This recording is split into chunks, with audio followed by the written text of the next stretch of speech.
back in Bristol, getting ready for Hurricane Henri, but we actually have quite a few things we need to get done before that. A lot of preparations, but also some to-do. Our chosen location for riding out Henri was a mooring ball in Bristol Harbor. While Turtle waited for us patiently, we rented a car and started our road trip. I'm so excited! So our first stop and most exciting stop is registration! Turtle and our dinghy. Well, our dinghy has been registered for a little while, but Turtle's application has been kind of pending because of COVID and some other stuff, but we finally have the registration for Turtle in our name, and it's kind of the last step of officially being done with the paperwork with her. So very excited, and we continue on with our journey on the road days before a hurricane. It's cool. Our next stop was to drop off our life raft and EPIRB to get serviced, and getting AIS placed on our life jackets, even getting a quick demo as a bonus. I'm going to show you a few items that are inside the bag that you're going to wonder what the heck they are. So these are your two items. This is a rubber piece and this is a plastic piece here. This is to program the unit with your MMSI number. If you decide you want to do that, you do not have to do that. Okay, the instructions in here will show you how to do that. This is a rewind tool. So when this ribbon pulls this blue door, this slides right out and it releases the antenna, pops right out. Okay. When you go to rewind it, you would put this unit inside this hole and twist the antenna right back in, and then slide the door back on and hold it in place. Okay, so that's your rewind tool. Just hold on to that. Okay. Okay.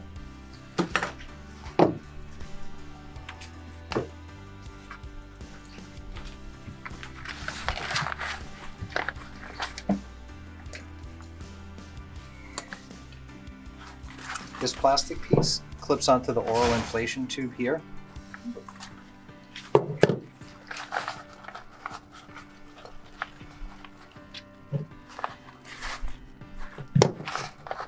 Lift your whistle all the way up. This goes nice and low. This thin cord just ties off to the jacket. It's so if the unit falls off the jacket, you'll still be tethered. Okay, so that's all this is. You can see this little hole here, it's all set up for you. So what I do, just tie a regular knot. Okay, and that holds it right in place. Now here's the trick. You're going to take your AIS unit and you're going to run it. Now we talked about the welded bladder. Mm-hmm. This one is not welded, so I can put my hand all the way through. So this allows me to run the unit through here, around the bladder, and this will snap right in place, just like that. So when the jacket opens up, it'll pull that blue door, the door will fall off, and then your antenna will pop up and it automatically sends a signal and flashes a strobe light as well. So at this point we're all set. What we're going to do is tighten up the ribbon. Folds over like that. This is already tightened.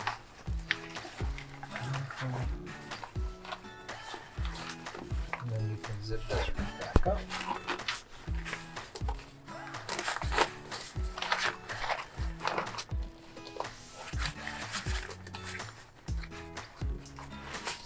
This is the trickiest part, making sure you don't zip up the cord, and then this folds up like so.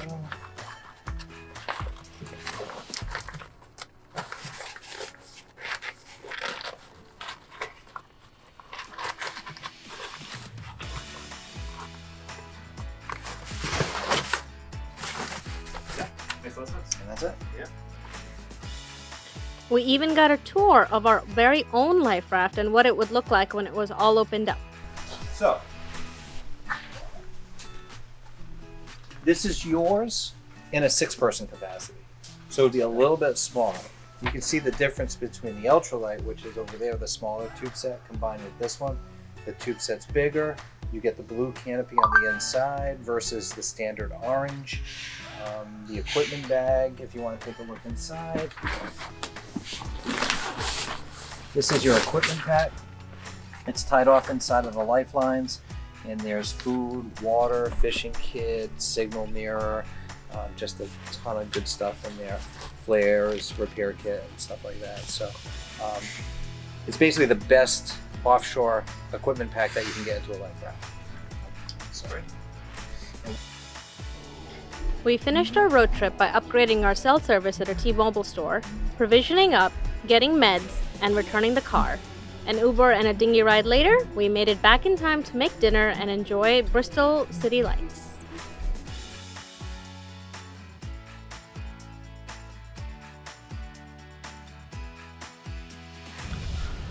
Okay, so one of the first things we did was take the gas can that's usually in our dinghy out, and also the engine is off.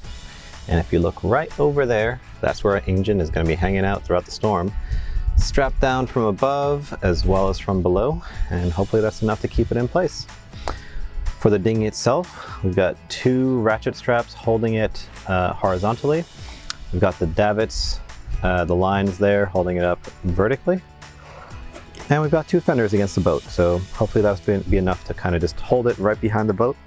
We've also lined it up with the transom of the boat so that basically, hopefully the boat's going to kind of hit the wind and the wind will go over the dinghy and not really push it around too much.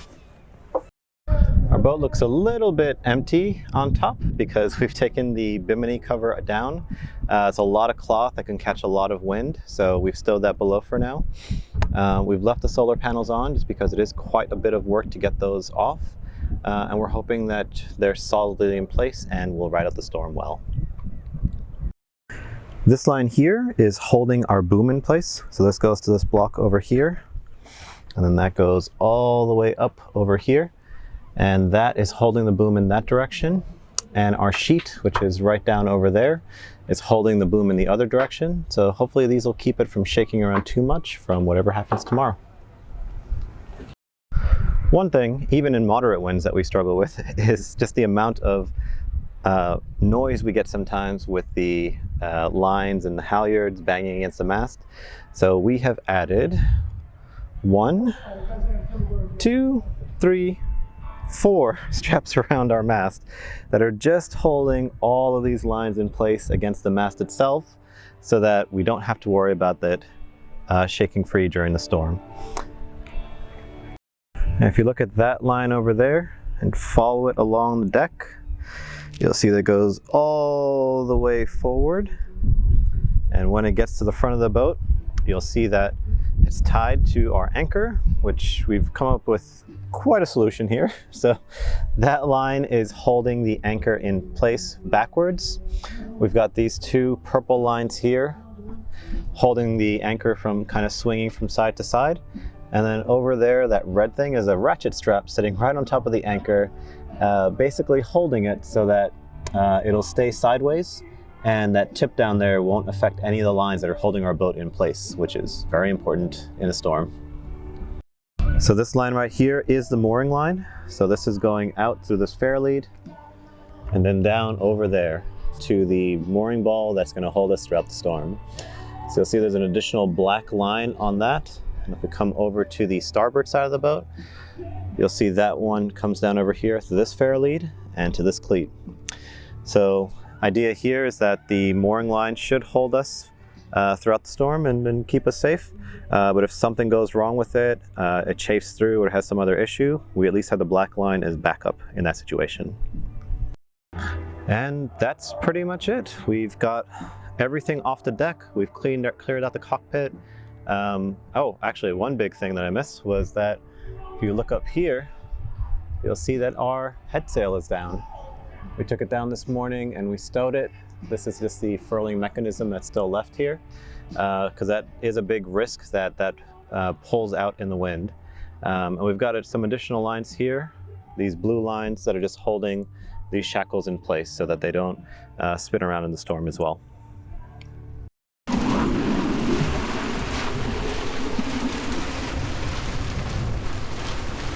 All right, well, welcome to Hurricane Henri in the morning. So we are moored in Bristol Cove. And we're actually on the mooring that's the farthest out towards the water, which is great because if we do break free or anything, we've got no other boats we're gonna run into. And let's see, it's not been so bad. These boats have been hanging out next to us. They've been getting kicked around a little bit, but they've been holding pretty well. And yeah, we are spinning from north to northeast pretty regularly. So we spin east. So right now you can see the boats are turning eastward. And we're also turning slowly. And if you can see, we are continuing to turn. The really nice thing is that everything is holding and everything is wrapped up tight. We don't hear any of our halyards banging. Our anchor is solid, as you probably saw in Dave's anchor check and mooring check. And our dinghy is hanging out. So we have him at transom level so that the wind passes right over it, and hanging out, not budging an inch, all strapped down and ratcheted strapped on. And its engine is off, and its gas tank is actually in the anchor locker. So yeah, and look at that, we're turning northward again. I think northeast is the direction it wants to be, the wind wants to be, but we keep kind of spinning a little bit. And as you can see, there is a good amount of fog settling in to the background. And yeah, visibility has turned much more limited, but we're not going anywhere, so we're okay with the very low visibility. And yeah, we were able to see all those sailboats over there really clearly, but now not so much, so we'll see. All right. Ah! Here we go.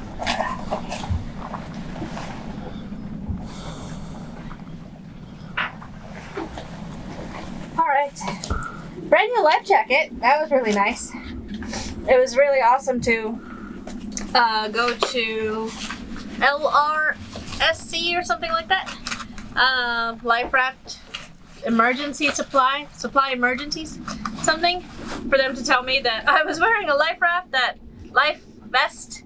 That was not a good one.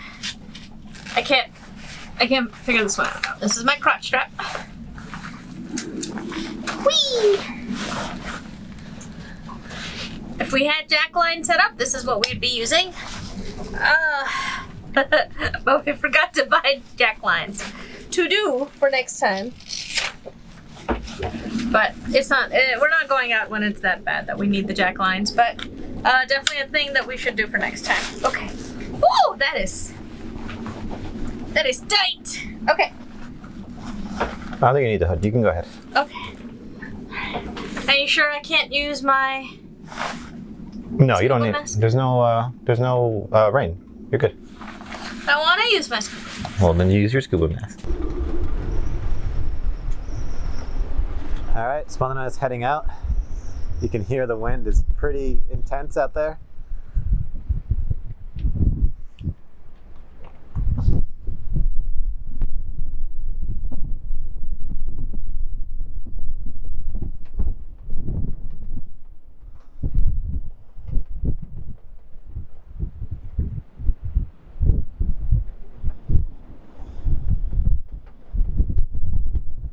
Checking the mooring line for chafe, and she's running right back. It is blustery out here.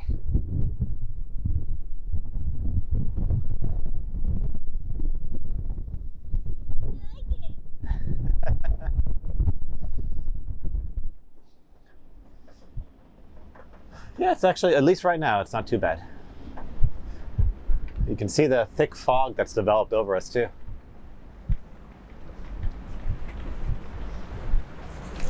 Everything looks really, really good. There's no chafing anywhere. The lines still look good. Dinghy looks solid. moved since we put it down. All right, you can head back down. Crotch strap off.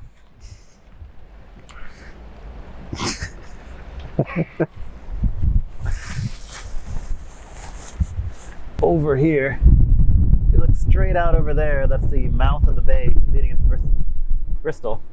And once we get the wind pointing in that direction, it's going to get much rougher. You can already see the seas are starting to pick up a little bit because we now have a southerly component to the wind. Once it starts pointing that way, it's going to get a lot rougher for us, but the wind itself and the storm should be mostly kind of coming towards its end at that point. So it'll be a little rougher for us, but turtle should be a-okay. All right, otherwise, temperature-wise here, it's not bad. So Spandana and I are gonna just kind of hang out here for a little bit, maybe have some popcorn and some tea and watch the storm for a little while. And yeah, just ride out the rest of the storm.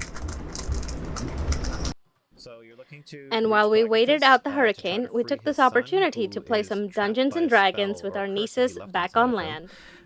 So you guys entered the castle. It looks like right now Marin and... So we got through Henri very well. I think actually we were very well prepared.